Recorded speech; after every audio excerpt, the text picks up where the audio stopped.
Boop. Hello, everyone. Welcome. Come on in. Come on in.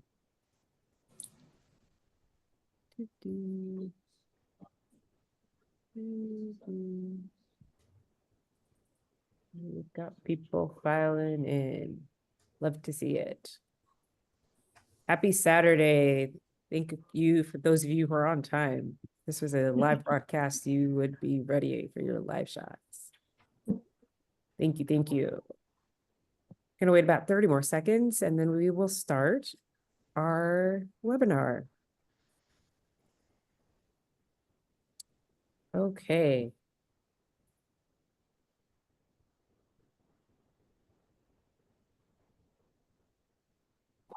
All right. Hello, everyone. My name is Afia Owusu, and I am the Director of News and Local Content for WKOW TV. I also serve as the first Vice President and the Workshop Chair for the National Academy of Television Arts and Science Chicago Midwest Chapter, also known as NATAS. In addition to putting on the regional Emmys, our chapter also hosts monthly workshops like the one you are about to participate in today. Additionally, we give scholarships to encourage the best students coming into our industry. Each year, we award up to 9 scholarships valued between $2,500 and $6,000, including one named in honor of our Silver Circle inductees.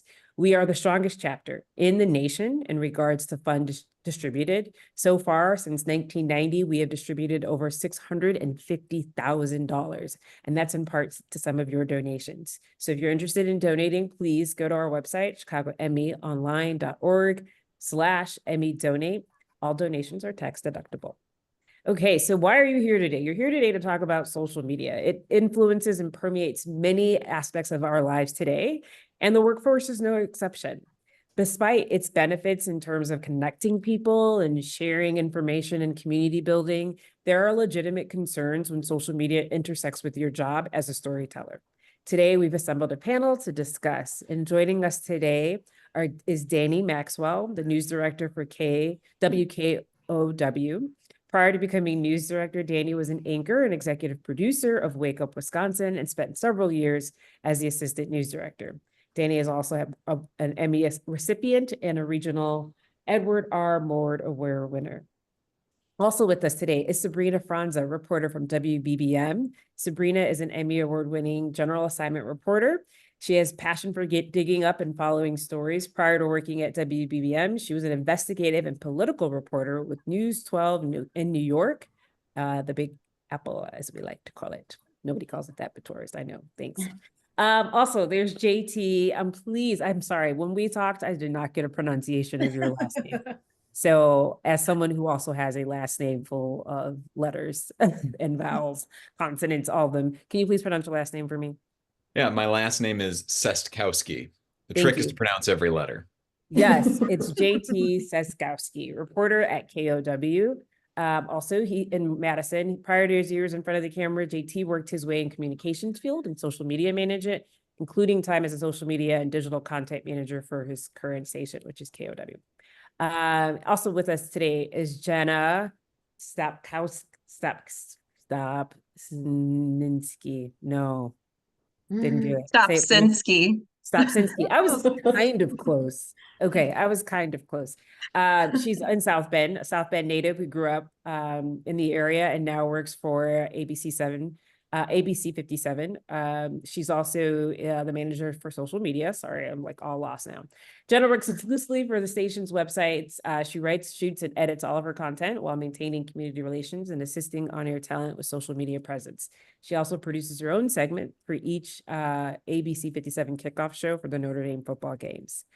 And last but not least on our panel is Martin Varghese. He's the Vice President of Human Resources for Weigel Broadcasting. Martin oversees the hiring and the development of staff, as well as creates and implements all HR procedures, balancing the need and the structure and the goal for a cutting-edge workplace.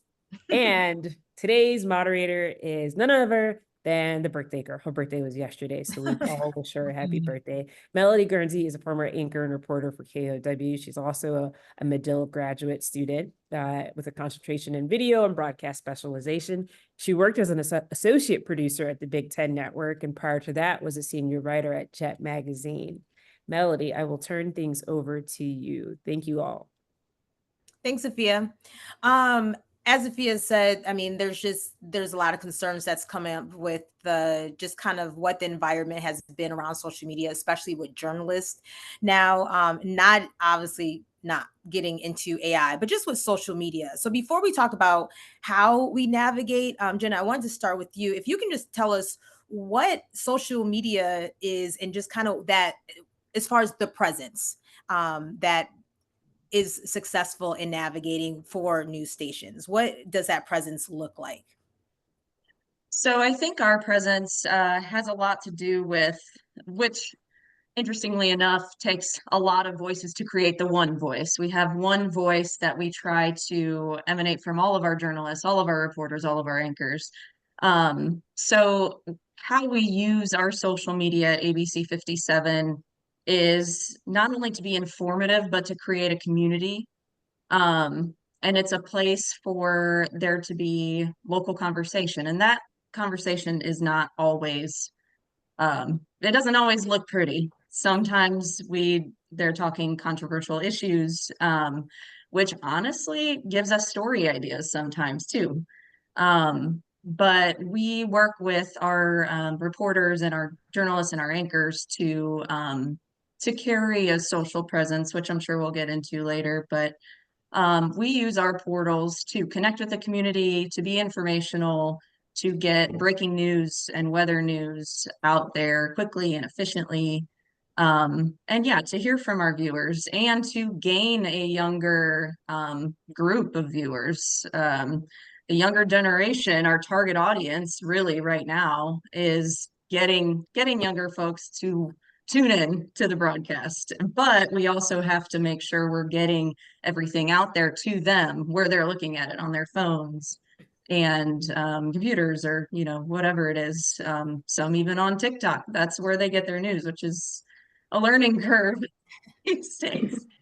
But yeah, so Thank you, Jenna. Dani, when, as Jenna's saying, you're cultivating so many voices.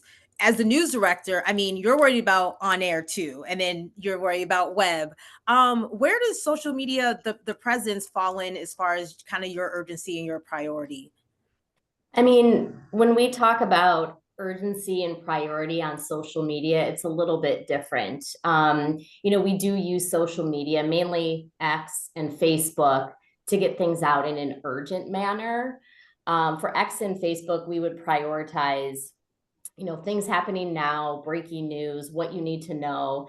And then we kind of fill it with other things throughout the day that might be interesting to you. We don't necessarily use Instagram and YouTube for like urgency and priority.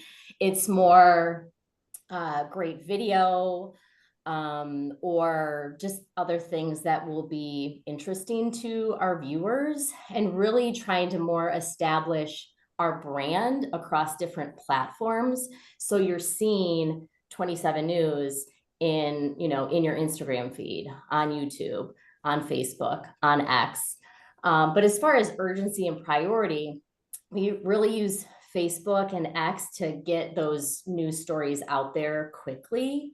And the other ones are more to, kind of help our presence, or tell interesting other stories that aren't necessarily urgent or a priority right now. As Dani said, it's been, social media is used to establish that brand. I'll go to you, JT, before Sabrina, to our reporters, because you both are at WKOW. As part of the brand, where does the priority and the hierarchy fall as far as social media presence, with all your other stories and your reporting?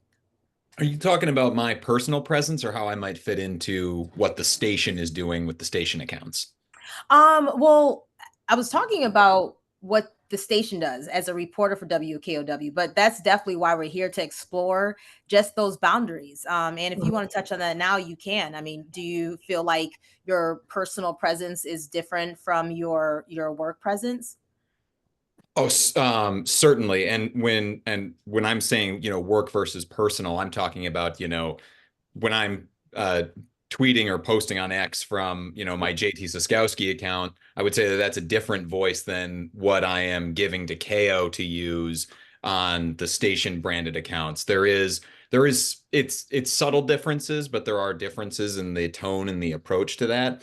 In terms of what I'm doing for the WKOW side, I think our strategy right now in terms of using talent, and I'd be curious to know the extent to which Dani agrees with me here, because this is me trying to kind of read the tea leaves on the directives that come from her and come from Chad, our social media director, what they want us to be doing. And to me, it seems like what they're really trying to do is get the faces of the talent out there, make us familiar to our audience on the station account, so people begin to associate WKOW with CESTKOWSKI, or with, our anchors, or with our Mets, start to make those people very personable and very approachable, in the same way that back in the day, just being on TV every night would serve that same purpose of, I watch WKOW because Dani Maxwell is, the anchor on Wake Up Wisconsin, or, whatever it was, that you just develop that parasocial relationship. And I think that that's what our station is trying to encourage right now. So at least when I'm putting stuff out, putting my CESTKOWSKI face on it, if I'm doing a vertical video or what have you, generally trying to give people the more behind the scenes process reporting look at it, make myself more of an approachable person, and try to be that brand ambassador for the station. I've got a lot of thoughts on how I use my personal account, but I think I can save that for as the conversation sort of evolves in that direction. Okay, it'll definitely go in that direction. So please save it, if not, jump in. But I think that's why we're here. Is there is boundaries. There's just kind of been a gray area that hopefully we can answer today. Sabrina, as far as your social media presence, what's kind of been your priorities as you navigate? Honestly, it's interesting to hear everyone else's thoughts, because I feel like the same voice should be present on the station page versus my page, and then across all platforms. Because oftentimes when I meet somebody on social media or I meet somebody in person, the best compliment that I've ever received was, "Oh, you're exactly like I thought you would be," because they have either watched on TV or have followed on social media, and they'll relate to things like, "Oh, how's your dog?" Or, "How's Lentil?" is my dog's name.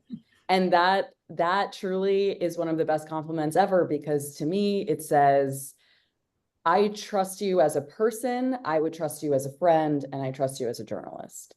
And I think in this new wave of just false information and misinformation that is spread constantly, it is so important to establish that level of trust, not just from an objective standpoint, but from a human standpoint. I would trust you to tell me the truth, because I would ask you for advice with my, I don't know, familial problem, but I would also ask you, about the road closures for the NASCAR race. There's no, the line is so blurred now that relationship is that much more important, because it makes you trustworthy across the board, not just for one thing or one reason. I'm not just coming to you for the weather, but I'm also coming to you because I want to know what's going on this weekend, and I trust you to tell me the most fun thing. So for that blend can be really beneficial. Okay, so I do want to talk about the blurred lines. I wanted to, before that, if Martin's dog lets us, I want to ask about enforcing in some of those boundaries. Maybe not. Maybe we have to come back. But you hear, talking about establishing a brand and trust and these lines from the HR perspective. I mean, what are some of the guidelines? I mean, what do you put in black and white for your journalists and for your station? Black and white's the hard one. This is an incredible moving target. The Justice Scalia had written about obscenity. I can't define it, but I know it when I see it. And that is very much the approach to social media. I don't know what's inappropriate, but I know it when I see it.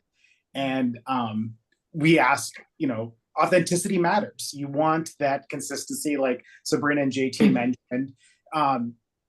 People know when you're trying to be something you're not. But as younger generations who grew up with social media are coming through the workforce, people's relationship with social media changes. And we kind of have to, warn people not everyone can be taken as they wish. Like, things can be taken out of context. And there is, for the viewer, your socials, Twitter or X, that's how old I am, and your professional one, those lines are incredibly blurred. And I have horror stories. I have lots and lots of horror stories of things being sent to my inbox. And so once they're sent to you, I mean, you have to enforce it. I mean, how far have you gone? Are journalists getting in trouble, or I don't know? So yes, journalists are getting in trouble. Okay. Don't engage with the trolls. They will come back to haunt you. And then also beware of catfishers. Folks love to send me stuff from people's dating profiles. It's like, I don't care. Well, that's good to know, because we know when we're exploring these new jobs, and if we're kind of hopping around, they tell us HR is kind of combing through your social media. They tell college students that, and younger students. So I hear you say you don't care, but at the same time, okay, it comes back to haunt you. I don't care, but our background checks do. Okay. We do social media background checks for on-air talent. And they don't tell us what they find, because I want to be mindful of any potential discriminatory actions, but they'll say red flag, yellow flag, green flag. And if it's a yellow or red flag, we can delve a little deeper. We don't always do it, but just like we do background checks for criminal activity, there are social media background checks as well. So let's go to boundaries. JT, I'll start with you. Please, everyone jump in. What have been your boundaries as far as what you're posting, and where you're drawing the line, as you said, your WKOW reporter brand and your JT CESTKOWSKI brand? And you guys, I've tossed to JT for packages as an anchor several times, and I say his name differently each time. So I just want to keep up the trend, JT. Yeah, thank you. I appreciate that, Melody. And you don't miss a beat. The at least when I'm thinking about what I'm willing to share. The general rule that I keep with it is it something that I would say in the office? Because you are kind of walking this tightrope in, the broadcast area where you do have these parasocial relations. And it's something that Sabrina talked on about, like people know about her dog, and like they do have these insights on her personal life, and you're generally expected to be this approachable person and somewhat, open about yourself. But, at the same time, we don't want to go too far, right? We don't want to be one of these horror stories that Martin's talking about. So you're walking this tightrope between trying to be yourself, but also not be, crass or careless with, what you're saying. And so generally the rule that I follow is, like I said, if I would say it in the office, I'm good with saying it. I don't want to be overly stodgy and stuffy and act like I'm in almost like a job interview, I suppose, where, you might be very buttoned up, constantly trying to, put on a face of what you expect someone else, to see in you.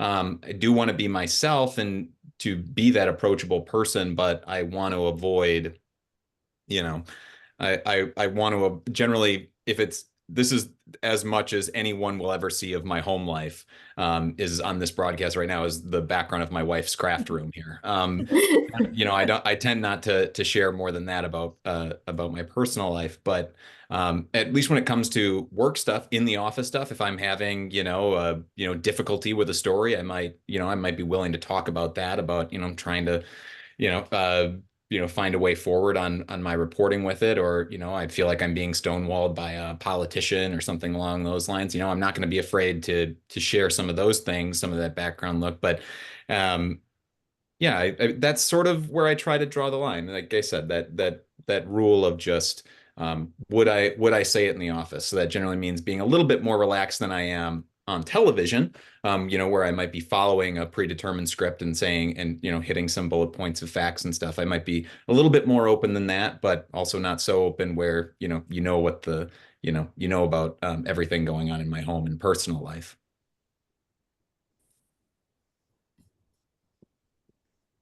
Okay.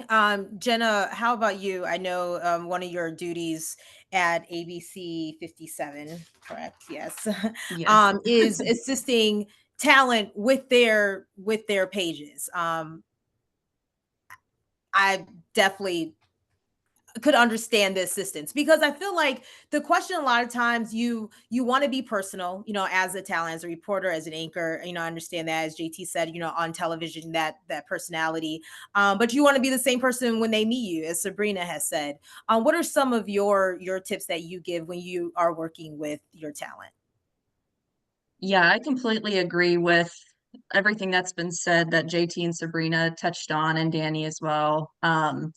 When it comes to getting people to view your on-air talent, you want to have your audience investing in your on-air talent. A lot of people will turn on a news station because, hey, I really like that person, how they deliver the news. Sometimes it's how the news is constructed, we get that, but we definitely value the importance of buying into the talent. So I agree. You want to, as Sabrina mentioned, be the same person when people meet you in person or when they're following you on social media. It shouldn't be a buttoned up anchor in the evening and then bikini pics on Instagram, So we are very careful with bringing that to light and saying, you want your followers to trust you. You want them to listen to you because you're delivering the news, and you want them to trust you, and you don't want them to think like,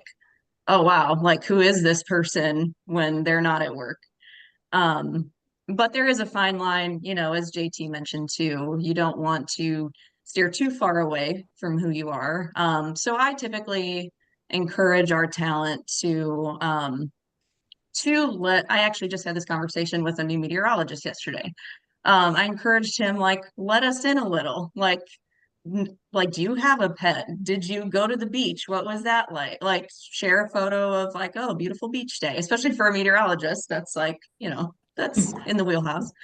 But let in a little bit of personality to pages, but also the level of professionalism too is being proud of their work. And I recommend they always share their stories that we're putting out on the web and our social media, share that professional side while also letting us in a little. And, as they're posting on Facebook, they have personal Instagrams typically, but as they're posting, our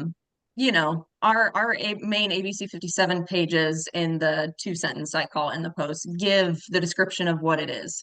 When they're sharing on their pages, okay, well, tell us what it was like when you were reporting on this. Was there something extra that you didn't get to include in your news story or your news package? Like, add that in there. Give your personal side to the story you worked so hard on. Be proud of that. Deliver what the viewers might not get from us on our side. And we have reporters that do a very good job with that. But I think that is the general consensus, and as you all have touched on, is to little personality out there, but don't let too many bias and opinions take over either, especially in a political year. But I saw Martin's face on that one. He's like, yeah.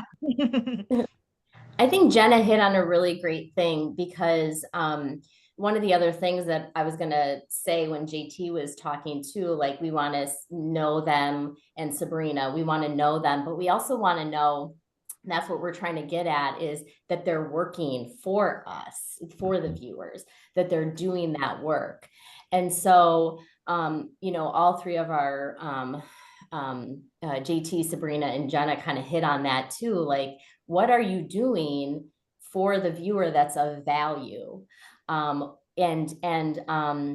If they're seeing, the dog pics, but they're also seeing you work, then that they make a connection with you and with your work, which is great. I think one other thing to bring up too is just, one thing that I did when I was more of an active anchor, now I have some more anonymity, but when I was posting I would post like maybe a day after, unless it was something that if it was just like a personal kind of post on my professional page, I would be really careful of posting locations that I was at, unless you're working on something and you feel safe because you have coworkers with you or there are police around or other people. But if it's kind of like a personal thing, like I'm at the beach with my dog, you really have to be careful, because I'm sure many of you have experienced that too, where if you're an on-air personality, people can track you down, and I'm sure they have. And so that's something to be careful of, especially as, journalists getting into this business. You really do have to, be cognizant of that. We also really kind of monitor our talents and staff members' social media accounts to make sure that opinions, especially political stuff like Jenna mentioned, or controversial things are not being posted even on their personal accounts, because that is a reflection of their work as a journalist. We don't want them getting into fights with the trolls. So, but they do have to you can't just ignore it either. And so we kind of have a process, especially if somebody is trolling one of our reporters or anchors or anything like that, or they're, that is shut down, and usually I'll get involved and it's me responding to that person. So there's a level of, a senior representative on behalf of that reporter, so they know that that's not tolerated. And, if it gets to the level of harassment, we've called the police a few times on some people. And so, we don't want the reporters to engage with them for their protection, but it doesn't mean that we ignore it. We really try to take that seriously. Sabrina, what's been some of your boundaries? And especially being a reporter in Chicago, safety is an issue on all fronts, being in a wrong or unsafe place, and also the people. How have you been navigating? Well, yes, I do post after I leave a location. That is something that I do frequently. I mean, even I've been on a rooftop and posted a picture and somebody would say, "Oh, is that this building?" And they're right, which is crazy. Scary. So I have made that a habit, unless it's something that I'm teasing to. So if I'm Monday, I'll be at federal court teasing to a sentencing. We want people to tune into our streaming coverage. So I will have no problem posting from the lobby of the federal courthouse where I feel completely safe. But if I am on my own time, I will make it a point. Even if I'm at the gym, people can easily figure out what gym that might be if they were trying to. So I would wait until after to post something like that. But in terms of content boundaries, I mean, I don't post my political opinions. That's a hard, my family doesn't even know my political opinions. I take pride in having my parents watch my work and then they say, "So I don't get it. What side are you on?" And that is the point. That is the point. Good for you, Sabrina. Good job. Thank you. So that is what I love to stick to. However, there is this expectation, like it would be unrealistic to think that a person doesn't have these layers to them, right? So on Sunday, I have this tradition where I grew up making sauce on Sunday with my parents, my grandparents. I'm Italian, and then now I make it with my fiance here in Chicago in my apartment. So I'll be making sauce on Sunday, and sometimes I'll vlog about that and I'll post it to my personal page. But then it's when we're sitting in the tracking booth and I'm tracking my actual story, I've gotten to this, I don't even know how this began, but I'll start saying like, "All right, we're going to make the sauce now. We're putting the story together." So people will respond to that, and it creates this, it blends the two together. It's a connection. Yes. So people are relating to me at home, but then they understand that I'm taking that seriously because I care about it. And I'm taking my storytelling seriously because also I care about it. And then when you're reaching out to somebody, because you can use social media as a way of meeting other people very, very easily, reaching out, hey, I saw that you were at this location. Are you okay? Are you safe? Are you comfortable meeting up and talking to me about what just happened to you? They can easily, quickly just look through, who you are as a person, formulate an opinion about you at the blink of an eye, and then decide immediately, okay, I can talk to this person. She's real. I trust them. I'm sure, like, let's meet up, especially even so we're preparing for the DNC, and I'm also going to the RNC. So we've been doing a lot of coverage in terms of what are the protests going to look like? Who's in charge of these protests? And a lot of these groups are most present on social media versus reaching out to them via email. It's much easier to get in touch with them that way. And it's very easy for them to make a judgment on you based on your account if you're reaching out to them on that platform. But if they see, oh, this person is real, this person has the right intentions, they will be responsive and say, oh yeah, I'll set up a phone call with you and we can talk about our plans and have an open, honest conversation about it. So the boundary is, like, blurred is a tough word to say because it kind of is, but as long as you just hold yourself to the standard of, I want to let people in, but I don't want, really it's just the political opinions. Like, I don't want people to know where I stand on something that is controversial. If they know that I will be able to listen and take in what they have to say and be able to process their own opinions without inflicting mine, that is, you keep that standard at work and you keep that standard on your social media platform, and then you're good. You can be professional and personable at the same time. Correct, because there's not one person in this world that can't be more than one thing at once. You have to be, you're a mom and you're a anchor, you love to paint on the weekends, but you also like edit for work. You can't just do one thing. As we mentioned, it is an election year. So I would imagine, Martin, perhaps your job gets a little more stressful this time of year. CNN, for different media outlets, they have said, and they've been, as far as guidelines, pretty specific. You are prohibited from sharing opinions or grievances on causes, movements, issues, people, politicians, governments, companies, or organizations that we cover.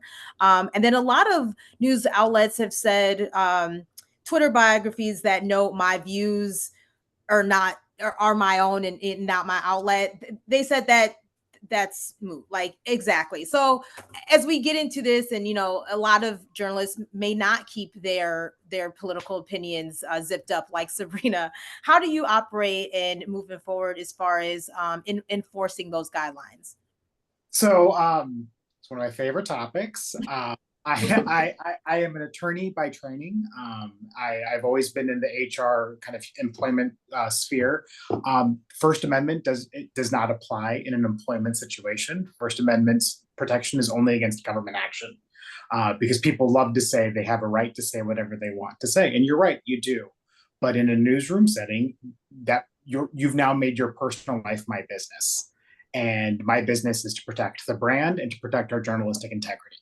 And it is what it is. And again, it's a moving target.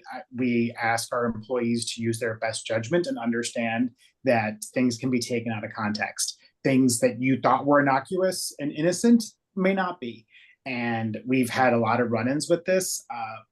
Almost more often than not, we can correct it and like stop it before it becomes too big of a deal. But this is in heated environments, this is an opportunity for people to decide what they want to do.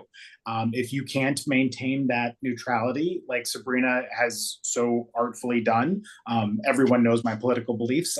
I can't do that. Maybe this isn't the right industry for you, and you're seeing a lot of reckoning of that. People that can't keep their mouth shut, and so be it. But we do have this conversation fairly regularly with our staff, and on a more micro level, to maintain those boundaries. And just because you put the opinions are my own, people love to blur the lines between your personal X profile, your LinkedIn profile, your Facebook profile, and shit you say to your friends on your own. It can all be intermingled, and your name is your name, your face is your face. I Bet you think that's happening a lot more too, just as the political landscape has gotten more heated over the past, 8 years. I think what's really interesting too is oftentimes because everything must be on multiple platforms at a time. For example, we did a sit-down interview with the mayor of Chicago and put the entire 30-minute thing on YouTube. Then after that happened, a super right-wing Twitter account took clips from our interview with the mayor and they used it on their own page and it went viral. Now, if that interaction with the mayor had been anything but what it was, which was just a genuine, super declarative, basic question, we asked the same question multiple times and didn't get a response kind of thing, that could have spiraled really, really quickly because the people that were reposting that and sharing it all, for the most part, felt the same way about the mayor of Chicago. And we were seeing comments like, oh, it's really interesting to see a reporter from CBS doing, just asking questions in this way.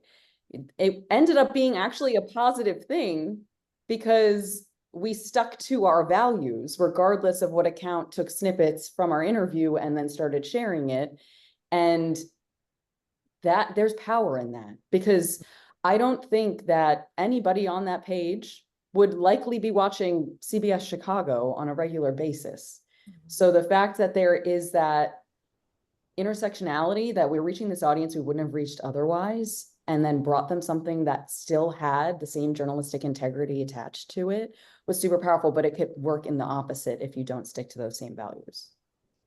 It can show how the process you go through, because so much of what they see on social media or even on our air is just a snippet of what we've chosen, right? But to put that entire thing and see the process of the reporter not getting an answer, going back and asking, that reinforces the integrity as a journalist, which is great. And more people need to see that, especially on social media pages. So kudos to you guys.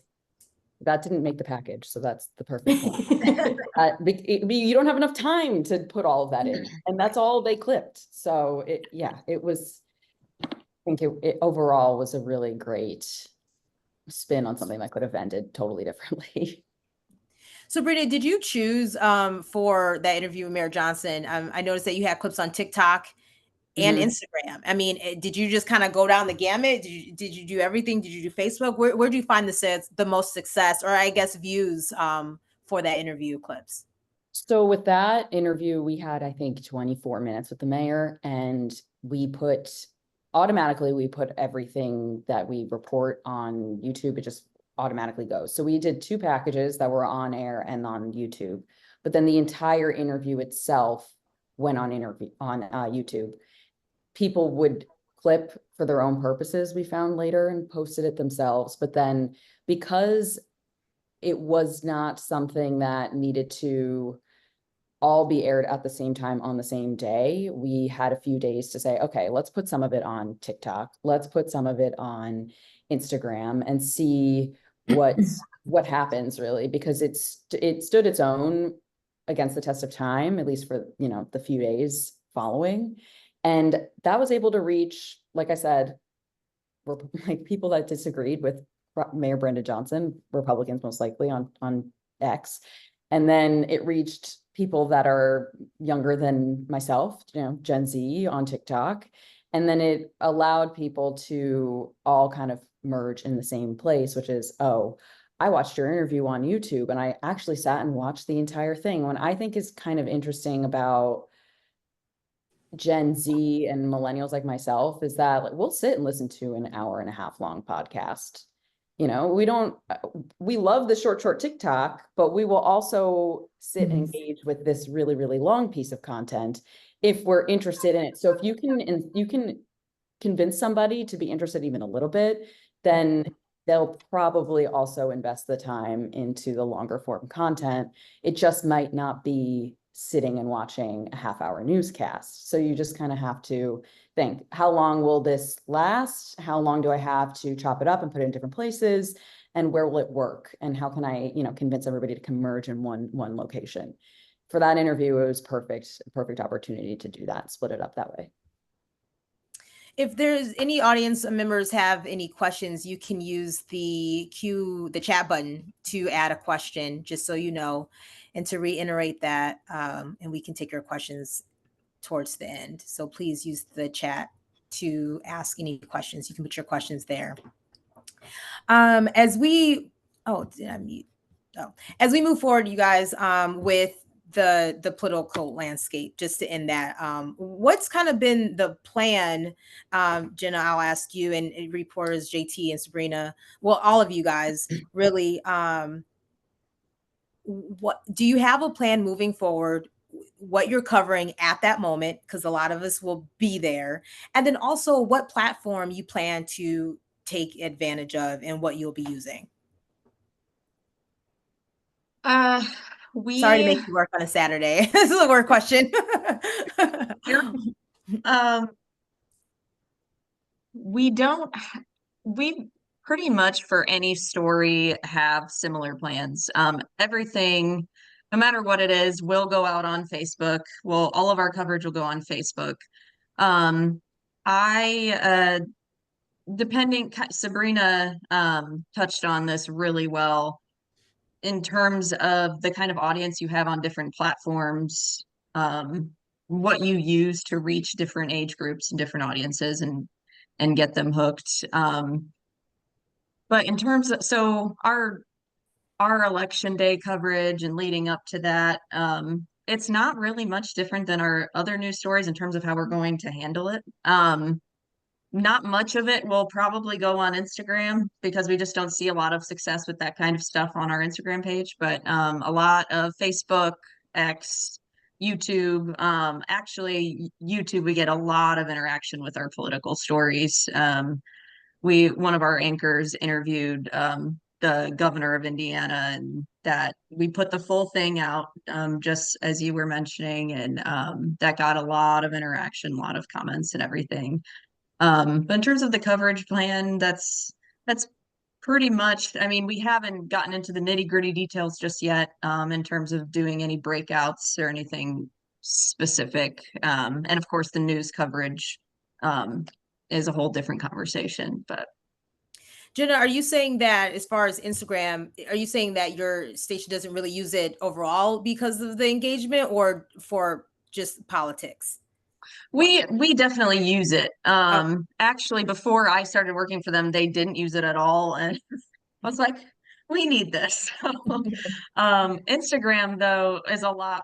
I don't know. We get a lot of interaction on either our feature stories, or like in-depth features, or like breaking news, or highly controversial things, which, yes, election year is a controversial thing, but it just kind of depends on the story and coverage we do, because at the same token, the goal is to not show bias. So we're not putting anything out there that is going to gain a lot of interaction if it's just basically sharing information about, oh, this is what's going on, because, everyone's kind of doing that.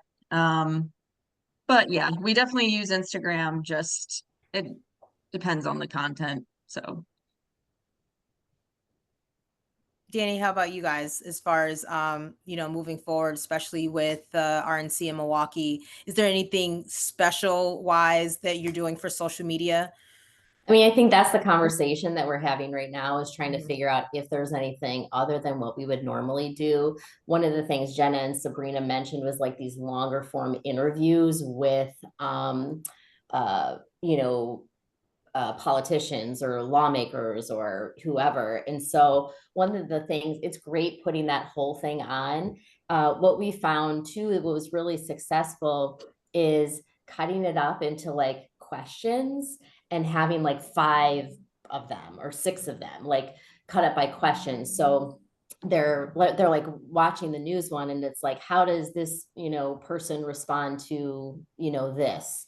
And then they'll watch the next one, and then they'll watch the next one, and then they'll watch the next one. So cutting it up a little bit too can be really beneficial, because then they're on your YouTube page for a while. And then it's a little bit more easily digestible for some of the younger audience too. So we found that as successful. So I think that will be part of our plan. And really just, using Facebook and X to get things out there quickly, like we said, some of the urgent things, but putting maybe those longer form interviews on YouTube is definitely part of the plan. And like Instagram, showing a presence there, or any,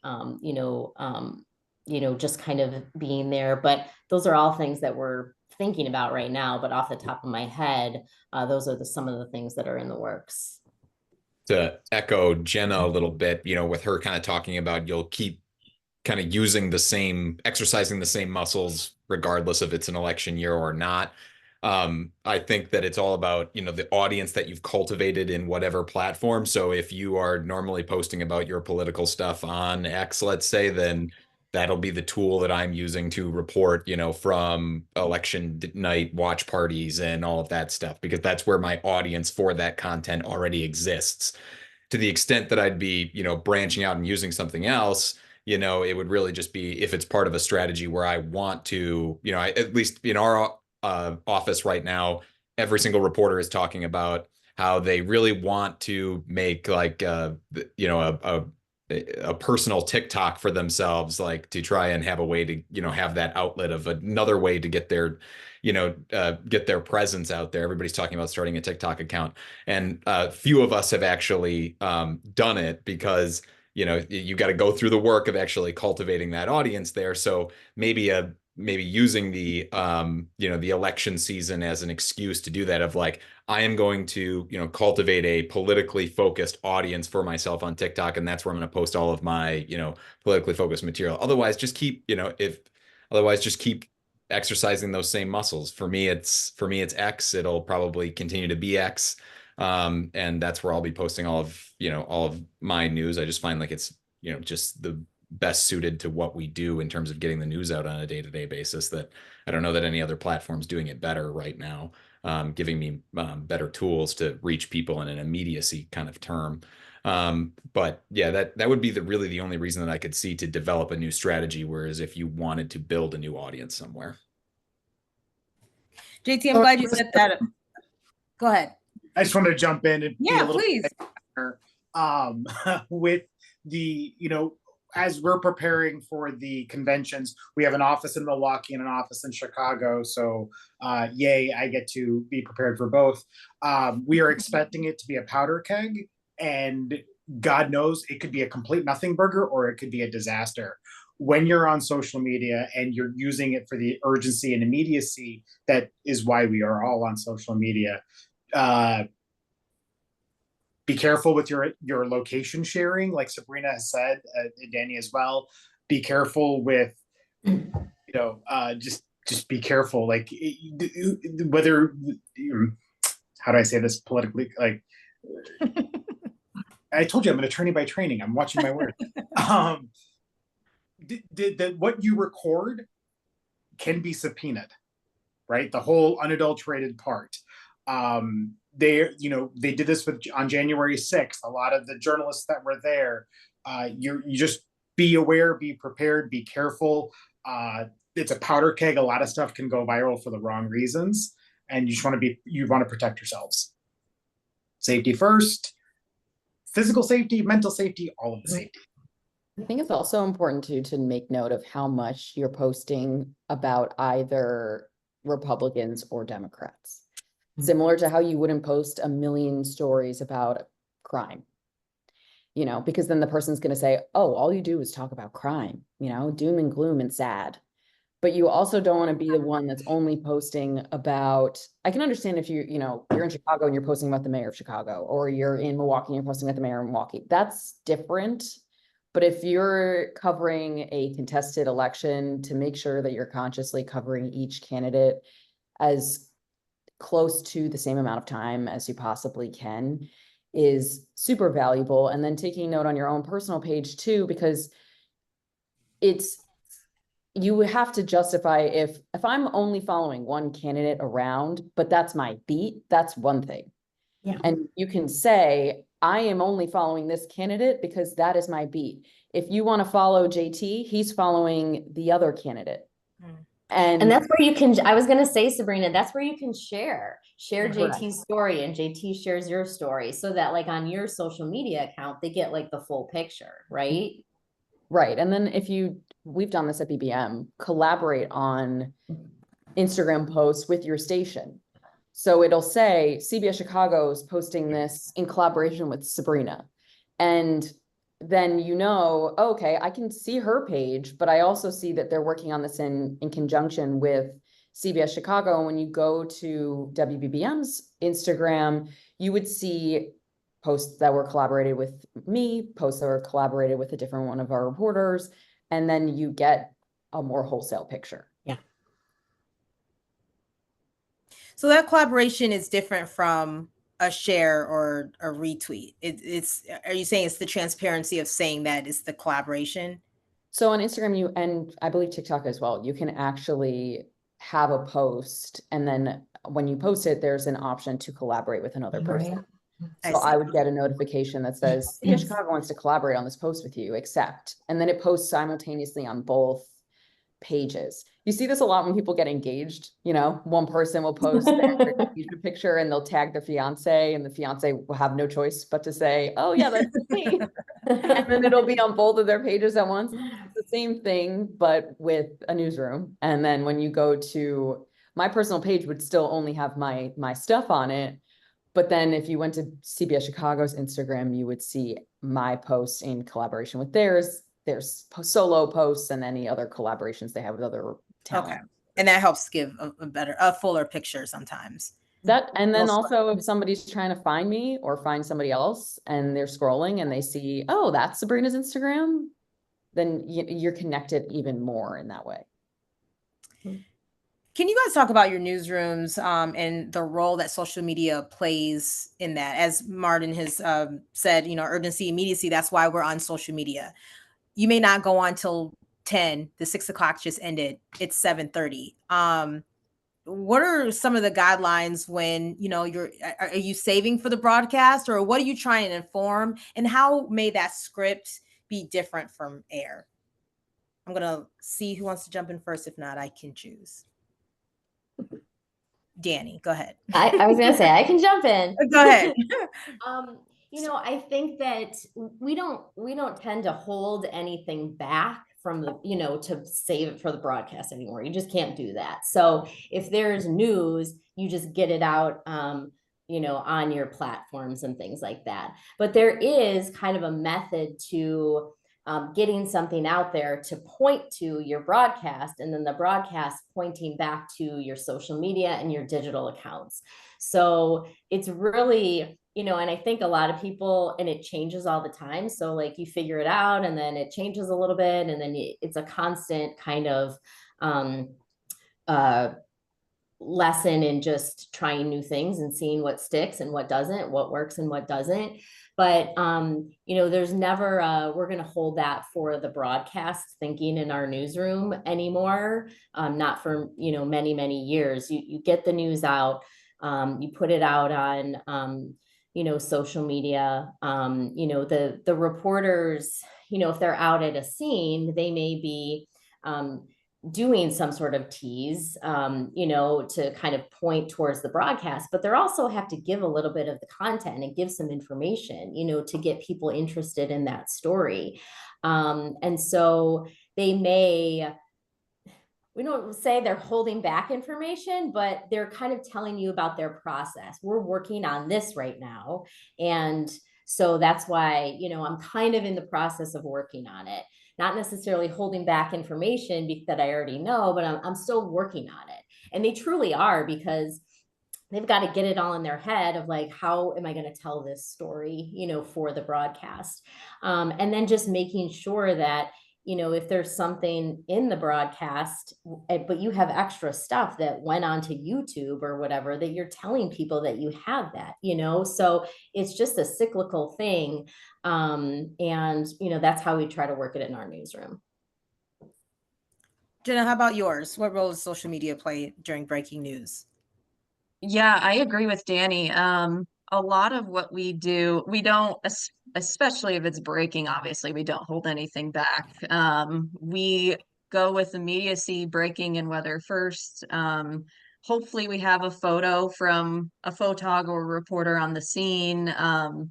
And we'd love to get a quick web story up to shoot out to bring interaction to our website as well. But if we don't have time for that, we don't have a lot of information, but it's like, you know, this block downtown is shut down, there's an active shooter, whatever, that is going out immediately on all platforms. And then it's a developing story. We give updates as we go.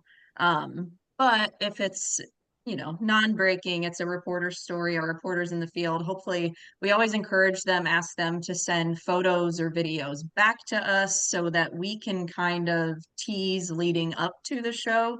And as Dani mentioned, you know, it's more like we'll put out an informed post, but kind of say, see the full story, get all of the details, see the interview with so and so in tonight's 5 o'clock, you know, whatever the case may be.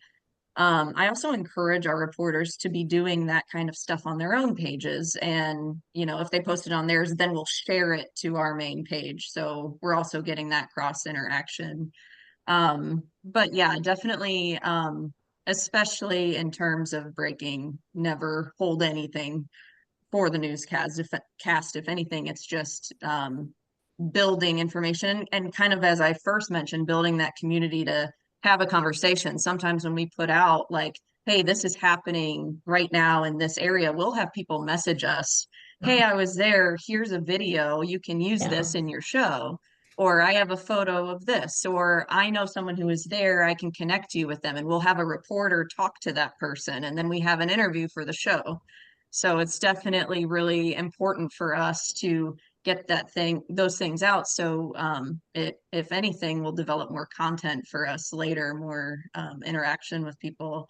And for weather too, it's nice because you know, we'll be talking about a storm and what are you seeing? And then they send us photos and videos that we can use in our shows, or it helps our meteorologists to really also understand what's going on in certain areas. And live time on air, we'll say, okay, we're seeing reports of hail. And it's just crazy what social media has been able to do for, you know, live broadcasting in that sense. And we will, in terms of especially weather, we'll see this a lot. We'll take our Facebook Live. We'll take our meteorologists live onto our Facebook page. So people are getting live time feeds right there. They don't have to turn on their TVs, you know, so. I was going to reiterate that too. I was going to kind of say the same thing that Jenna was saying, because it's in breaking news situations or breaking weather, it's not just us getting that information out. It's relying on people in that area telling us what's going on and sending us videos and sending us pictures and developing that. We had a school shooting recently where we didn't know what the heck was going on. And so we were relying on, you know, hearing from parents, and eventually the school district was really great about putting out information on their social media account. And so, you know, trying to see who has, you know, who is putting out information. A lot of times police agencies, school districts, they're using their social media accounts to just, that's the only way they send out their news releases now. You know, it's not really an emailed thing, it's on their social media accounts. To Sabrina and JT, how about you guys as far as breaking news? How do you balance that, you know, updating viewers and engaging the audience as far as what's happening and your news gathering? I mean, you're working and you're trying to be accurate in what you're reporting. We are really streamed focused right now. Well, ever since we launched our stream, we've been very focused on the stream. So oftentimes we will immediately, as soon as we get to a scene, be live on the stream, and a push notification will go out. So it'll say, you know, there's been a shooting at Six Flags in Guernsey. CBS's Sabrina is on her way, and we'll from the car do a phoner. We're calling people that we've connected with on social media to see, are you still there? Do you have any video from people fleeing the park? And when we get there, regardless of whether or not it's actually showtime, we will go up, and then that's simulcasting. So we have some sort of presence regardless of whether or not there's a scheduled newscast. And then the one thing that I will say though, I mean, if you can post on social media in the middle of all of that, that's fantastic. But in a situation like that, it has been becoming increasingly important to consider your safety and just mental health safety in the middle of what's happening. Because not only are you digesting a breaking news situation that has the capacity to be possibly violent or just something that you need to actually process before you can tell other people what's going on. You don't want to use social media as like your practice round for on-air television. It needs to be treated the same. So whereas you are only say what's either in front of your face or something that you actually know. And that's kind of the rule that I established for myself. If I get to a scene and I see it's really hectic and it's really crazy and there's a lot of police and fire, and honestly, I don't know anything else at this point because we just got here, say that. That's all. It doesn't matter if it's on TV or on your Instagram or whatever.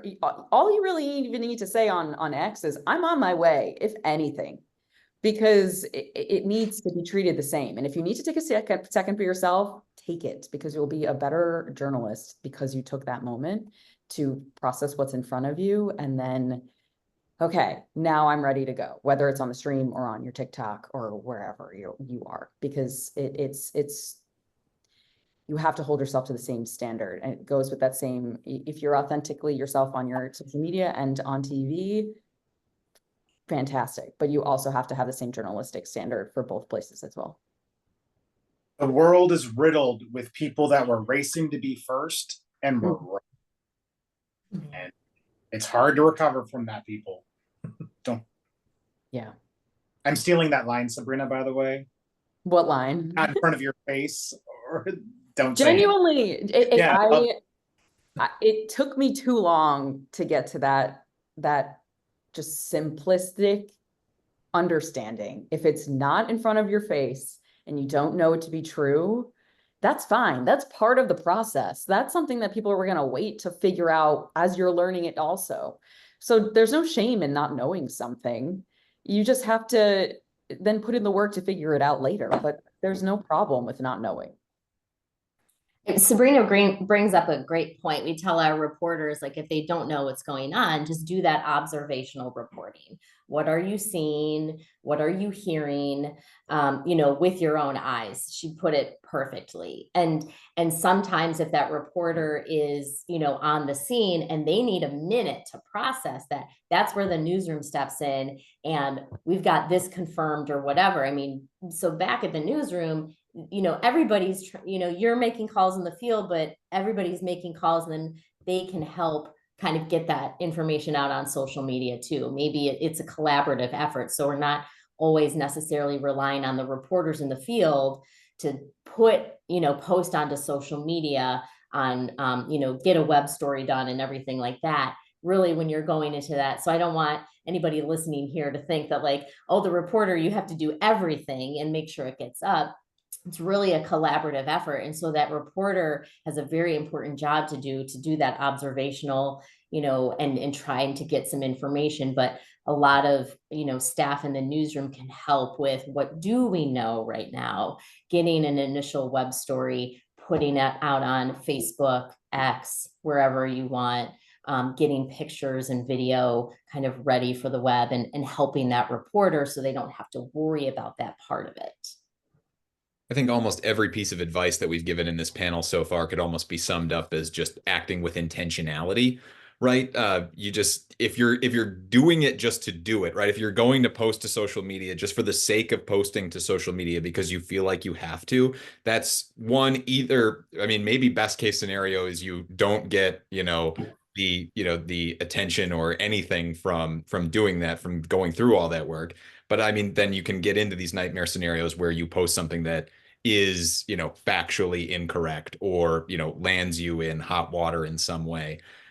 So really just, I think it's really more about you as a journalist or you as a newsroom developing a strategy and sticking to that strategy, where these are the situations in which, if, in this case, talking about breaking news, these are the, the situations in which I will try to take advantage of social media or use it in a breaking news situation to get, that information that we can just see. If we can't see it, we don't talk about it. But if here's the information we can see and it's important to get out, then we'll use it in that way. But being sure that you're sticking to whatever strategy for whatever end goal that you're trying to attain there, and just sticking to that intentionality. Because if you don't have a plan behind it, then at a certain point you start asking yourself, what is the point of all this? Mm-hmm. You guys, we have some questions in the chat that I'm going to go to. Martin, this may be directly for you. It says, I'm starting out in looking for jobs. Should I just clean out my social media? Should I make my Instagram private and change the account name? And I guess as a news director, a hiring manager, Dani, you can answer that too. But Martin, what should they do? I mean, if it's something you're embarrassed by, first figure out why you're embarrassed by it and be better. You still need to show your personality. Like we're not looking for robots. AI is coming soon enough, but that's a topic for a different day. So you don't need to make everything private. You don't need to delete everything. But if you're embarrassed by it, if you're not going to say it in front of your parents or the newsroom, then yes, delete it. I would agree with Martin. I mean, I look at any potential candidate to see, what they've posted in the past. And, I was in college once, I understand. And so, but you're right. If you are going to have a hard time explaining or going to be embarrassed if someone questions you on that, then, maybe there's a value in getting rid of that post or having some sort of explanation or something like that. I mean, we want, people to act like adults and professionals. And so, they can get into trouble, and we've had employees get into trouble of things that they've posted when they've been current employees. And so it is a consideration if we have potential candidates, what they have done in the past, but I wouldn't say it's a deal breaker or anything like that, but it's certainly something that, I consider. Martin, I was curious when you mentioned that you have different flags, like a green, yellow, and red. What can you give examples of what those might be? It's a good one. Yeah, so there's a third party company that does a lot of social media background searches, and we do that just and so when you get new people that are new to the industry, particularly if they're a little older, transitioning into the industry, the yellow flags were like political statements. We don't get into the nitty gritty because we don't want to when in the background screening, we don't want to be viewed as discriminatory. So it's like, oh, it's political, so that's a yellow flag. And then we're like, okay, what kind of political? We kind of can dive deeper into that. Red flag, obviously anything discriminatory, dropping the N-bomb, F-bomb, things of that sort. So those are the red flags are easy. Yellow flags, some social media trends we've had to talk to people about. Does that answer your question a little bit? Yeah, no, I mean, honestly, I was just curious. I think obviously when you meet people from different markets and you start talking, you hear about all these sorts of stories from different people's backgrounds and what their social media experience was like. Is always interesting because I find different newsrooms have different rules regarding social media sometimes. Yeah. And, anything from mandatory posting requirements or the thing that comes to mind, honestly, is like during George Floyd and everybody was posting the black square. It became this whole conversation in the newsroom, and as it should, because that was quite literally the entire point of the movement, was to start having these conversations that were not being had. But the newsroom had to make a universal decision on whether or not they were going to do a post themselves, or if they were just going to stay neutral and not say anything, or those types of conversations. I'm always curious how other people resolve them. Right. And so that kind of snowballs into another great point. The vibe check is super important. We have news operations in Chicago, Milwaukee, South Bend. Those are the news operations themselves are vastly different. The vibe, the expectations of those newsrooms are very different. And so their reactions and usage of social media can be different. Then on top of that, your morning show social media people's vibes are going to be different than your investigative reporters. And that's where I say it's like the moving target of defining, what's appropriate, what's not. You can have a little bit more personality on your morning show more often than not than your 10p. You have to kind of accept and know your place and know the vibe. Martin was talking about tone, and I know that was one of the things that we were going to maybe talk about. I mean, like making sure your tone is correct too. And so, if you're in different kind of situations as you're reporting stories. And I just, my guidance would be, I don't know if this is the same for you all, but we're all human. So how would you react in that situation as a human?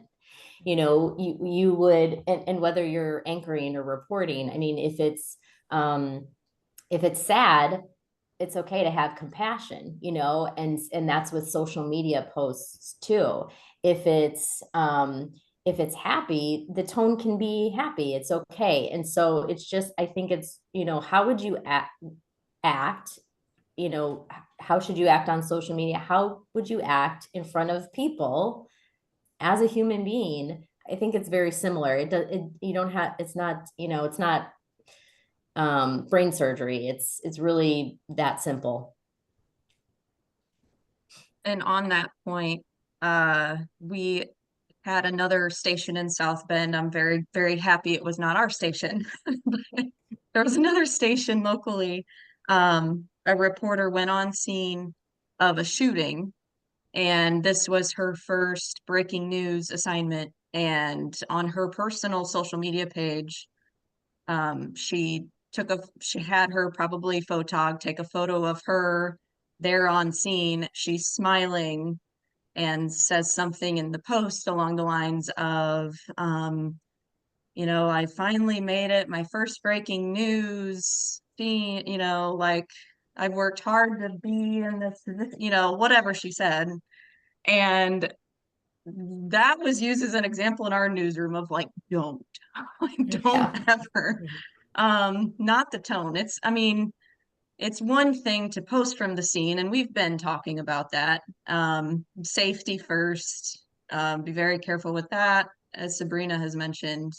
But if we are live on scene of a situation, it's not like wrong to post a photo that we're there, but God, the tone has to be so careful depending on the situation. And you certainly should not include yourself smiling.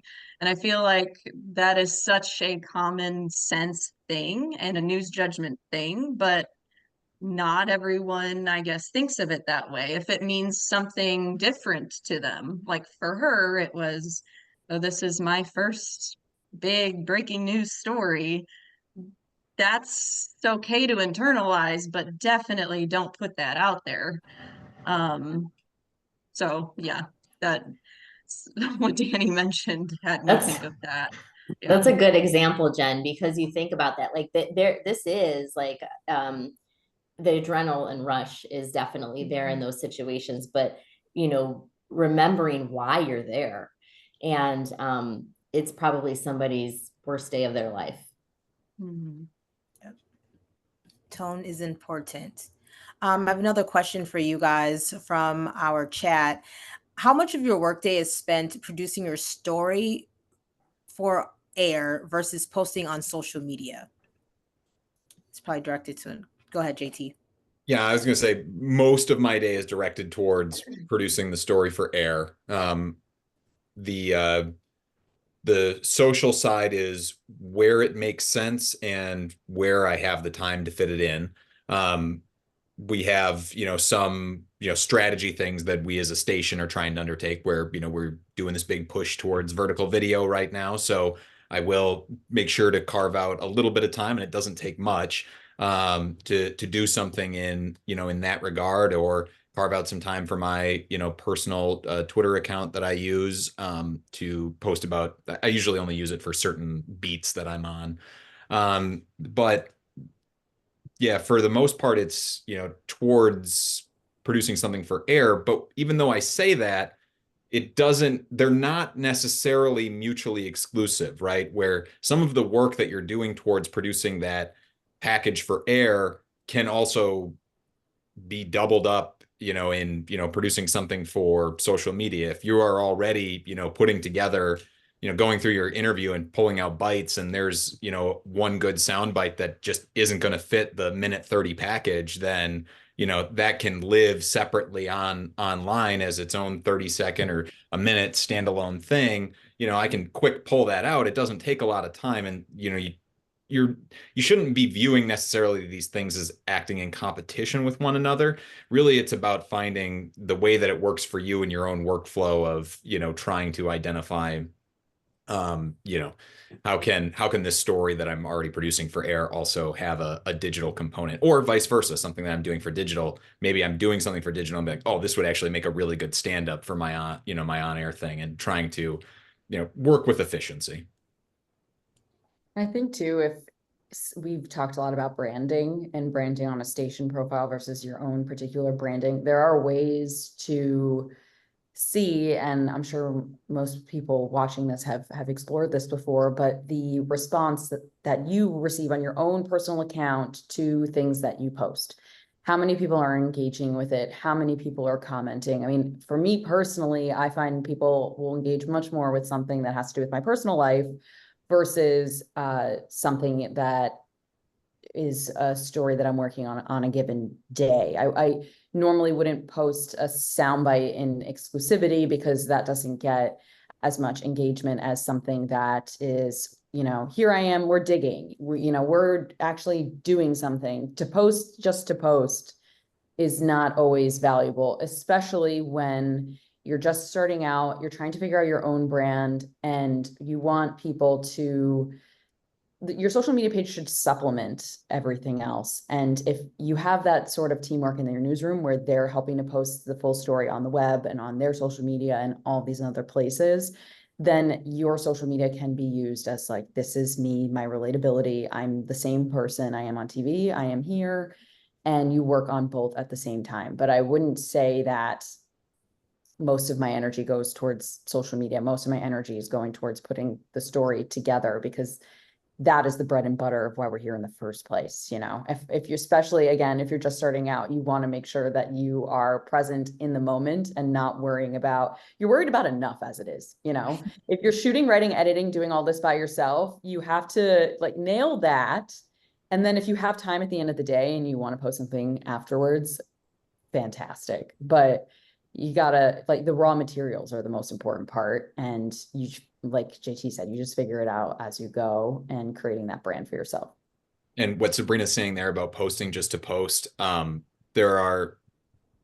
have, quite a few, we have several reporters in our newsroom who, this is their first newsroom, they're getting started, they want to establish that online presence for themselves, but they haven't quite figured out their own voice yet.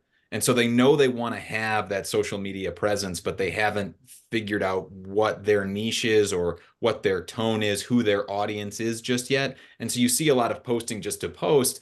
And a lot of times it just ends up leading to frustration on their end, because they feel like they're taking all this time to like craft the perfect tweet or, the perfect vertical video or whatever. And then it's not getting the engagement because, it doesn't have that intentionality behind it. It doesn't have that, it's not aimed at a particular audience that is going to glom onto it and find it very interesting or very engaging. So if you're posting just to post, just recognize that, again, you're probably using a lot of time and energy that could go towards you know, other more productive things. You're not necessarily going to see just the fact that you post does not mean that you're going to go viral or that you are going to, you know, build an audience. So when you guys say post just to post, are you saying, you know, or the engagement value, you know, may not be there, but you're posting anyway? Right. I mean, if I Okay. show up on a scene, I'm not taking a picture of the scene and posting it immediately as like a feed post. You know, if it's something that it goes on a story and it eventually disappears, and I'm just trying to tell you that I'm at this place and that, you know, tune in at 5, that's one thing. But I'm not gonna post, you know, here's a soundbite about something complaining about how cold it is, unless it's hilarious. And I think it's, you know, and I got a kick out of it, and I personally want to share it with a friend. You know, if you don't think your friend wants to see it, don't post it.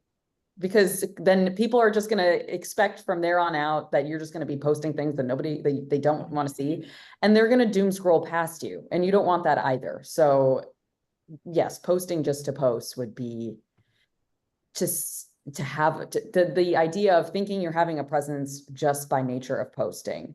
But like JT said, there has to be some sort of intention behind it. Why do you want to share it with people? And does that warrant the post? And if the answer is yes, I want to share with people for X reason, then sure, share it.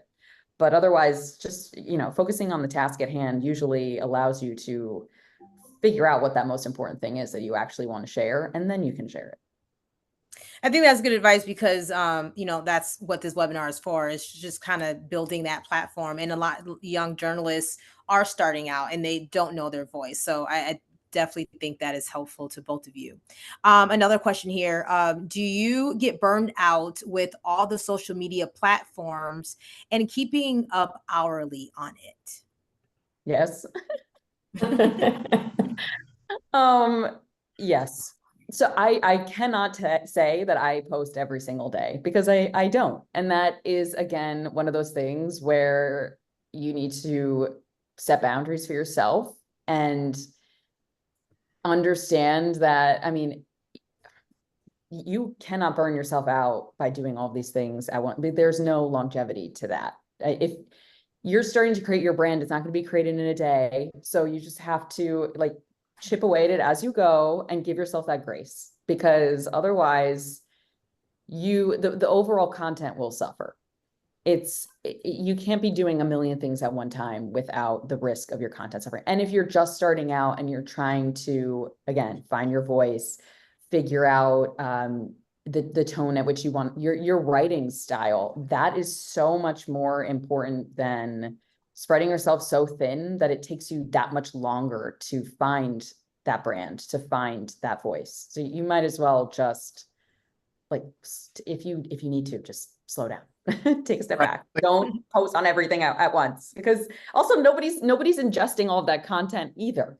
So who's the audience in that case? You know, what is the point of the burnout? You can realize that, and again, give yourself that grace. And with that, Dan, no manager is going to tolerate the meat and potatoes, the on-air work suffering because you're posting to 12,000th new social media platform that's going to come after TikTok. Focus on what matters. Focus on what's important. Those are all nice to have. Yeah. If you're feeling burnout, it's because you're overdoing it. I mean, that just recognize that sign and embrace it, and, you know, take a step back. If you feel the need to constantly be, if you feel that, one, don't try to be on every social media platform, because you will run yourself ragged trying to do that. I mean, I have whittled my social media presence down to just my personal one, just down to just a Twitter account, with the idea of maybe branching into one more here in the near future, if, you know, if I have the time to do so. But if you're trying to, you know, post on Facebook and on Twitter and on Instagram and on TikTok and everywhere else, yeah, you're gonna burn yourself out so bad, especially in this industry where you have to be, you know, constantly turning stories every day. I mean, that's enough of a grind in and of itself. So use it as a tool to the extent that it can support you to find story ideas or to share your own work. But as soon as you start feeling yourself getting tired of it, step away. It is not worth it. And to that point too, I think the reps definitely help in the same way that they'll help with your live shots, in the same way that it helps writing a script faster. When I started, I was, again, like you guys mentioned, agonizing over what content was going in a tweet. Versus now, it's, you know, if you show up and you're live on a scene and you've done this X many times, you know, okay, I can and will only say this. The same thing you're saying there is the same thing you can say on Twitter, is the same thing you can say on your Instagram. And then you won't be spending all that time agonizing and trying to figure out what the heck you're going to write, because it'll come that much more naturally. So in the beginning, if you give yourself more time to just get to that point, I promise it'll pay off and make things all around easier. That's why Sabrina's advice of, in the breaking news situation, of being careful about what you say was so golden, because I'm glad you spoke first on that question, Sabrina, because I was going to say like, oh yeah, I use it, you know, as basically, you know, I use it almost as my running notes as to what I have confirmed. I'll, you know, create a Twitter thread and just kind of keep adding to it as I get more and more information confirmed, right? And then I can turn that into my broadcast script. But it's such a good note for someone who's just starting in the industry, who hasn't had those reps yet of working in breaking news situations, because yeah, you'll make mistakes when you first get started. So no need for those mistakes to be public. Yeah, true. I have another question. I see a lot of reporters and anchors doing trendy dances, workout routines, and outfit checks on Instagram and TikTok. Does that diminish their credibility? Can they get fired for breaking a station's code of conduct? Yes. Please elaborate. I mean, So people this are dancing on TikTok, Martin. Dancing on TikTok is fine, but to go back to, if you wouldn't say it in the newsroom, don't do it.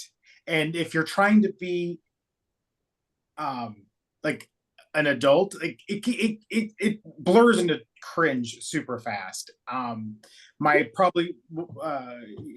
It's going into my HR book. I had to ask an employee to explain the movie Saltburn, because they wanted to do the Murder on the Dance Floor TikTok challenge in the studio, like in our station. And I saw it before anybody else because I'm friendly with them. And so I had them explain the movie. And if you've seen Saltburn, it is an hour and 45 minutes of cringiness. Don't do it. Like, if it's going to be uncomfortable, don't do it. And yes, you can get fired for it. If it's cringy, if it's inappropriate, if it's awkward, if it undermines your credibility. All of those things. Yeah, I mean, you can get fired for something that, I mean, it doesn't have, if you can get fired for something that goes against our code of conduct on the air or in our newsroom or anything like that, then certainly social media is an extension of that. And I would just think about, you know, more how it affects your credibility. If you want people to take you seriously, and this is you're a public facing person. And so, and all, not even our on-air talent, not only our on-air talent are public facing people, but even our, you know, producers and things like that, because when people come into our newsroom for interviews or whatever, so we kind of tell all of our staff members that, but especially the on-air people, they are, you know, recognized as a public persona. And so, you know, anything you put out there affects how people see you. So how do you want them to see you? Do you want them to see you as a joke? You know, probably not. And so it will affect, I think some of those things are fun, and there's nothing wrong with them, you know, doing some sort of, you know, as long as it's appropriate, you know, as long as it's appropriate, that's not a big deal. It's fun. They see you as a human, but you gotta make that line of like what's appropriate and what's not. Sometimes that's hard to see, but if there's a question of whether it's inappropriate, just don't do it. If you're not sure, just don't do it. If you have to ask. If you have to ask, the answer is no. I mean, outfit checks is, you know, the double negative is not inappropriate. So that we understand that. But do you feel like in this day and age, it diminishes credibility where, you know, you're not taken as seriously because, I mean, every day, you know, or get ready with me, you know, just the different trends as a journalist? I think that is something that has kind of changed over the last few years. For example, I personally will never be the girl in the street with high heels on. It'll never be me. I love wearing a pump. I love doing that, getting dressed up and going out. But if I'm rolling out and I'm, you know, showing up at a fire, I'm not knocking on your door with a pair of high heels on, because I think that makes me seem not relatable, just totally out of touch. And but you know, maybe like 10 years ago, it would be insane for somebody to be wearing sneakers and a dress. I don't know. It's different, but that doesn't make it bad. And an outfit check is fine so long as you have some other. That's not the only thing that you're posting. That can't be your identity. It's, you know, your fit check every day. Similar to how I'm sure like JT doesn't wear a tie every day.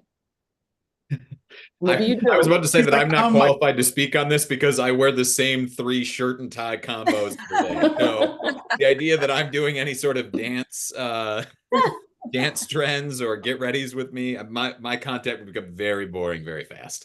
I mean, I think- never think on CBS This Morning people would be wearing sneakers 15 years ago. Mm. But I mean, you do, because it's just, It's more efficient. Yep. yeah, and that's fine. It's easier to do your job. I think Sabrina's, you know, absolutely right in that those things are fine as long as they're appropriate, but you don't want that to be the only thing that people see you doing on your social media accounts. You know, if you're working, if part of your work is to get information to them on social media, then they need to see you on social media doing that work too. And so it can't be the only thing that they see you do. They're not going to watch you because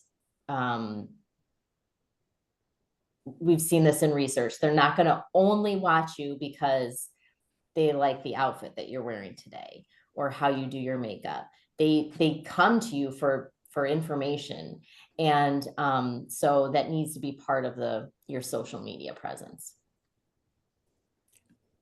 Jenna, do you want to add on to that? I know you assist several talent. I mean, has that been questions for them? Have any of the journalists in your newsroom shied away from being that personable as far as outfits or TikTok dances? Or do you feel like that line, they kind of understand it for their own? I think some understand it well. We did have a string of TikTok dancing incidents there, and they weren't bad. But we kind of had to have a sit down just simply because they were happening in the newsroom.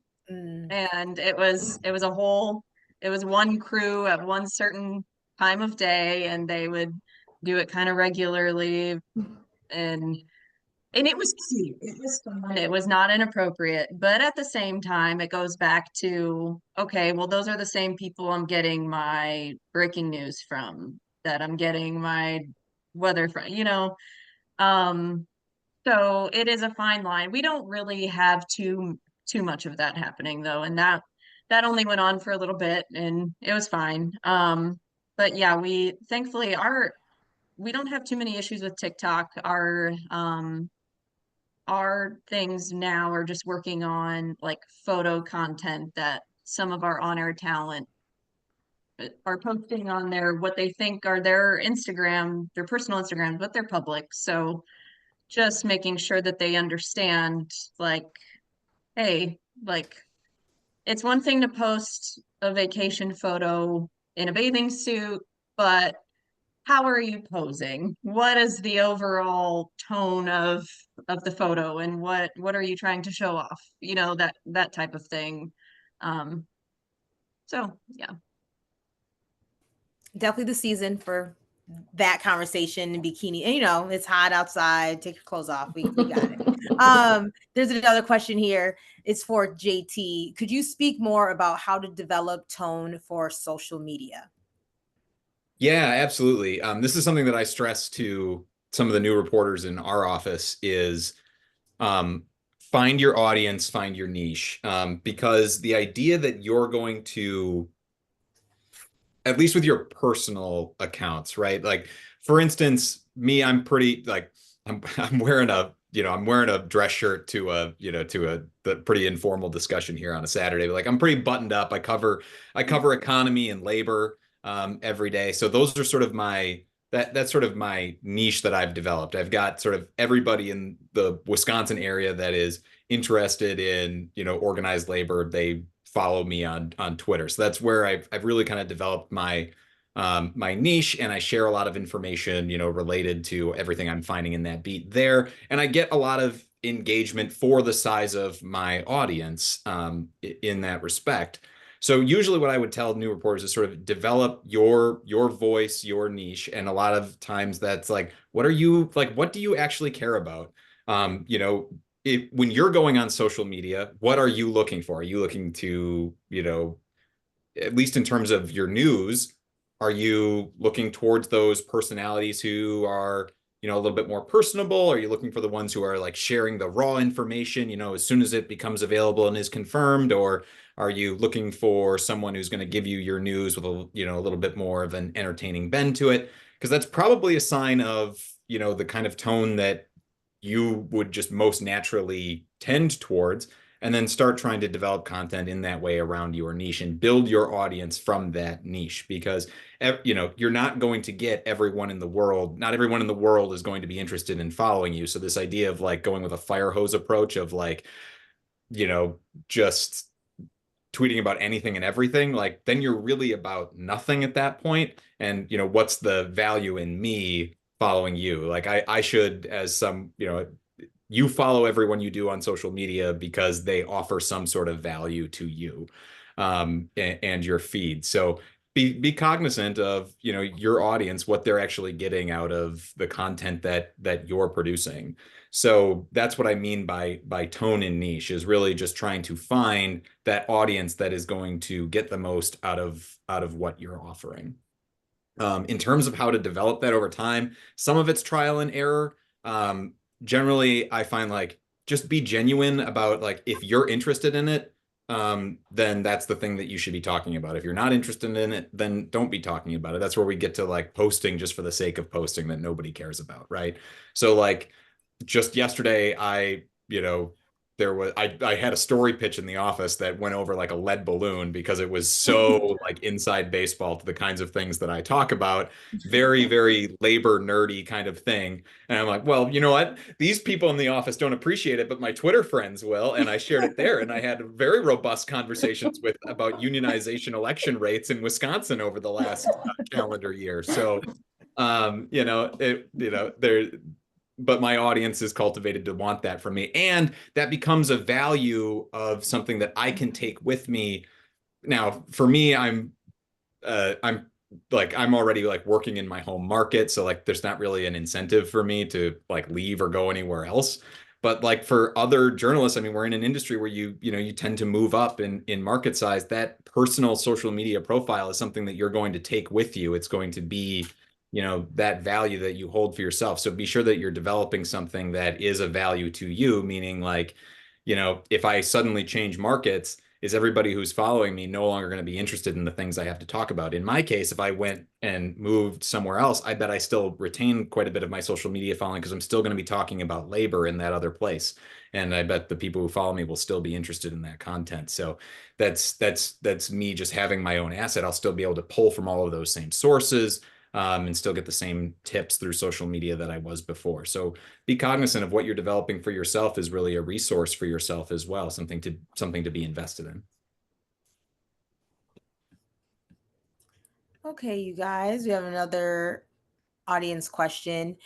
Dani, as a news director, how do you feel about on-air talent creating TikTok accounts? Do you recommend it? So we have kind of held off on doing station TikTok for now. And we continually bring this up as a discussion of like, okay, should we now, or, should we? I'm not against it. I would say it, you know, especially if it's like they're you know, a professional or certainly a personal. I have a personal account, you know, but if they have a professional account, I would say it kind of, you know, has to be in those same criteria that, and they're posting on anything, that we would want them to just make sure it's appropriate, especially if it's on their professional. So no, I don't have anything against it. You know, we haven't delved into that arena as far as the station goes yet.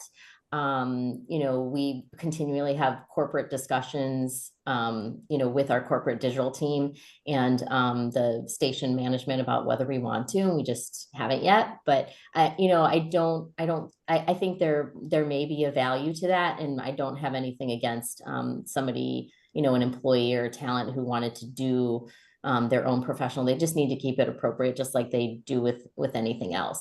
And you know, some are doing it, you know, they're using it similarly to you know, what they would do with Instagram too. And so, you know, some people are using it in a way that it's giving, you know, information in a really nice way. The hard part is for people on TikTok. A lot of them aren't sure what are you know, credible sources of information, and so it's really a great discussion about whether we get, you know, we get into that realm a little bit more when it's so flooded with misinformation and things like that, and trying to kind of, you know, balance that a little bit. But, you know, establishing yourself as I work for a news organization and here's the information. You know, I think there's some value to that. Thank you. We have a student here. I'm a student in my junior year at DePaul. I currently have 0 pages. What if I don't want to have social media pages? Can a station force me to? Yes. Who said yes? I said yes. I just have heard other people being forced to create social media accounts. I personally have had accounts, and I think it creates equity for yourself, as JT mentioned, that is transferable, and it is super beneficial for networking. If anything else, meeting people. And if you are a student looking into a first job that might require you to move somewhere, it is that much more important to be able to connect with people that you are now living among, and introducing yourself in a way that, you know, if you can't be there in person to do so, you can do it through social media. So I would recommend it. I would recommend it too. I think the station probably could, like, you know, I mean, not necessarily force you, but highly suggest it. And if you were very much against it, you might not last in that station or that business for a while, because it really is part of everything that we do. So you could certainly, you know, say, no, I do not want to do this, but it's only going to benefit you in your career and what you want to do, to create those social media accounts, because we're not just about linear television anymore. This industry is absolutely going in a completely different direction. And so I would highly recommend it.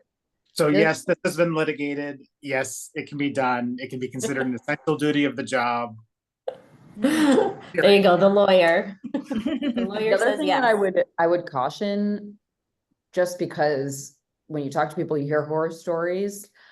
In whatever contract you sign, I would make sure that it mentions that your social media profiles are yours and not property of the person that you are working for, because you don't want to be in a situation where you spend so much time building up that following and making sure that your content is what you want it to be. And then you leave that station to go to another one and you lose property that you really, your work, you know?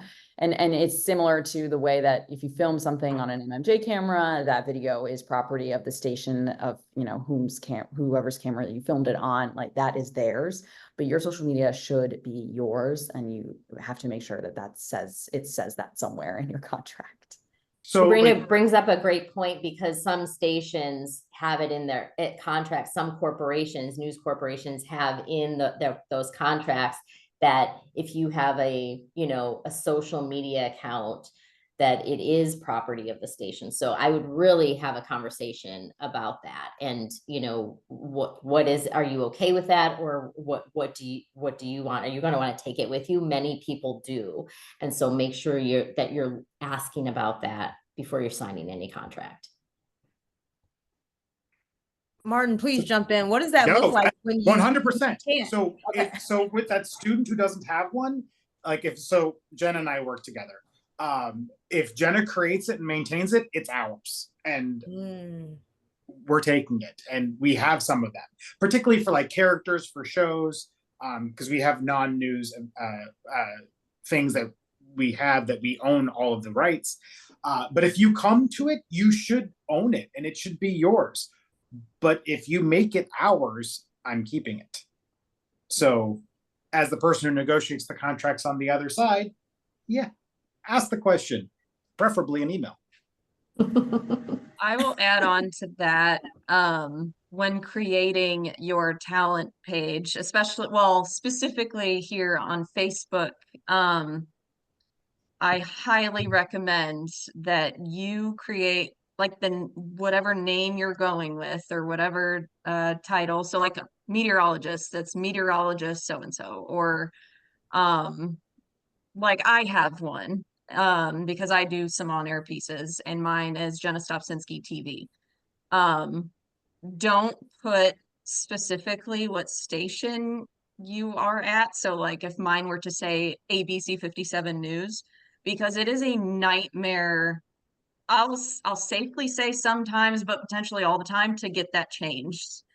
We had a terrible nightmare situation last year. An anchor came to us from a different place. She had her last station in her name. She was also verified, but the old verification way, that's like not paid for. She naturally got verified, and it was nearly impossible to figure out how to get that off. And the only way I achieved this is I knew a man on the inside at Facebook that he worked his little tail off to do that for me. But that was a very isolated incident, and not all of you will know a guy on the inside of I'm gonna say, Facebook. can your guy help me? No. Back off, Dani. So just err on the side of caution to anyone listening who is creating a talent page, to just not make it too specifically to anywhere you're working at. And if I were that on-air talent's previous employer, I would have fought it, because I don't want her taking that verification elsewhere. And I can't speak too much on it, but you're not far off. Yeah. Well, that same student's follow-up question is, what if I don't want the page or want social media pages for mental health reasons? Will that stand up in court, Martin? You can try. I mean, maybe this is, I don't want to weigh in on legalities, but at least in terms of setting personal boundaries, for mental health reasons, totally understand it, not wanting to constantly engage with social media. But then that's just a matter of setting your own personal boundaries with how often do you engage with that page. If it's a requirement put on you by your employer, engage with it to the extent that they want or need you to, and then for the rest of it, just step back. Again, it kind of goes to a similar thing of like the burnout question that we got of, only engage with it to the extent that you're getting value out of it. In this case, the value being satisfying, employment conditions, and then, relaxing and, being nice to yourself, in your off time. You get to set those boundaries for yourself. That's the good news. The points already mentioned, I think it's really greatly used as a tool for journalists to not only connect with community if you move to a new place, but that you can reach out to people for interviews, for stories. But also, I think when getting into this business these days, that's a part of it. you know, I was in college a long time ago. Twitter was just blowing up then as Twitter. And my professor actually had us make a Twitter page in class, like as part of our journalism class. And that was a thing. Because then they knew like how big social media was going to be in this industry. So fortunately or unfortunately, it is just a part of it. So as everyone's kind of saying, like, you can engage as much as you want. But I think it is a powerful tool as a journalist to use. You can even shut your notifications off on your phone, like do whatever works for you personally. But I do think it's important for us to have. It also just keeps the option open for you to always come back to, you don't have to engage with it. You don't have to use it right now, but just having it to satisfy a condition of employment, or having it, just in case you may want to, start it back up, using it in the future would be just keeps the door open for yourself. I know that there are plenty of, again, like the new reporters in our newsroom who, created that Twitter account, like in a journalism class because they thought they were going to need it, didn't use it at all during college. Now they're starting professionally and they wish that they had, been using it through college to start building up that following and that network of, sources that they follow, or, people that they get tips from. And now they feel like they're starting from square zero, and they wish that they would have taken advantage of that time earlier. So, I totally get the impulse of not wanting to be there, but your attitudes on that may change as you develop through the industry. All right, we have less than 10 minutes here. There are no more questions in the chat from our audience. If you guys just have any parting points, definitely just about social media in journalism, but also just the boundaries when trying to be personable and professional. Go ahead, Martin. I think if you have any last point for everyone. I think everything's been shared. Just be careful, protect yourself. And if you don't want to say them out loud, don't say it online. Fair. Yeah, I think keeping hard bias out of things is important too. Bias, and obviously that bleeds into political views, that bleeds into racism, and any controversial issue that even a slight bias can be taken as the word of God. Just stay away from anything like that. And a lot of us would in real, in person too, as Martin mentioned, like if you wouldn't say it out loud, don't say it online. And in cases it's even worse online because it lives there for eternity. So Forever. remember that too. The digital footprint is real. It is. And so if that happens, if you do make a mistake, I, as a manager, would want I would want to hear it from you before I saw it myself, and so there's, some value in the employee coming to their news director or their supervisor and saying, this happened. What do I do? Can we help me make a plan? How much trouble am I in? Something like that. But if I saw it blow up first, then you might be in more trouble than if you came to me about it. I think it's a great tool that is more than what we've even talked about today. We've talked about how you can relate to other people and connect with other people, and that's fantastic. And I think it should be used in that way. But even just in the sense, something happens that's unfortunate, you're trying to connect with somebody, figure out who was there at a given time, learn the girls on the softball team that just won the championship and connect with them and do all those things. Like, though there is a lot of value in having them be able to see your profile and trust you because of what you've posted on your own profile, do not discredit it for the tool that it can be for news gathering at any story at any point. It is even snap maps, like zooming in, seeing who was at the spot the tornado dumped. Like, you know, oh my God, prom was at that same golf course, like location. Golden, like you treat it as a tool that it is and get creative with it. And I would just like to emphasize one more time, if you're posting about something that is a breaking news situation, just post about what you see right in front of your face, and that is it. Okay. Well, I thank you all. I'm not sure if you had any other parting points yourself or anything for Natus that you wanted to share. If you don't pop on, I'm going to take that as a no, but okay, good. All right. Well, thank you all. I appreciate your time this Saturday. Really hope that we got across to the audience and address those concerns of just that blurred line in social media with journalism. Thank you. Feel you good? Okay. Bye, everyone. Thank you. I'm here. I thought you were waiting. I like literally stepped away for a second, and I'm like, oh, okay. No, Sorry. I just wanted to say thank you to everyone. Dani Maxwell, thank you so much. Melody Guernsey for being our moderator.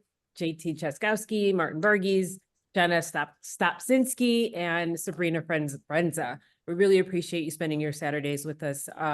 This is being recorded. It will be posted on our website later. So for those students and anyone else watching who just want to go back and get some of the great wisdom that was shared, it will be up in about a week. Just go to our website, chicagoemmyonline.org/workshops.